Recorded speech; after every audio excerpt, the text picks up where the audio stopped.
Greenleaf ma'nosi yashil yaproq demakdir. Greenleaf korporatsiyasi 1998-yilda tashkil topgan bo'lib, 28 yildan beri dunyo miqyosida mustahkam o'rnashgan hamda 40 ta mamlakat bilan strategik ittifoqdir. Greenleaf korporatsiyasi 6 ta rivojlangan yirik mamlakatlar Germaniya, Shveysariya, Italiya, Fransiya, Yaponiya hamda Xitoy bilan shartnoma imzolagandir.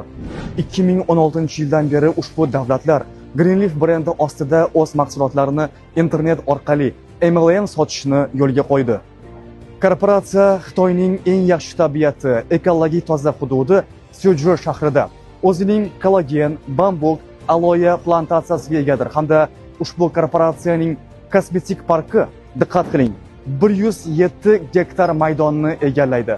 Bu taxminan yangi O'zbekiston bog'i bilan teng degani. Greenleaf korporatsiyasi iste'molchilarga arzon narxlarda 8000 xildan ziyod bo'lgan mahsulotlarni taklif qiladi.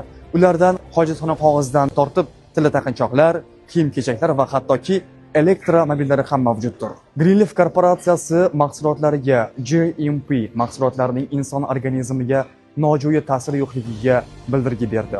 ISO mahsulotlarning sifat va brendlik darajasiga kafolat berdi.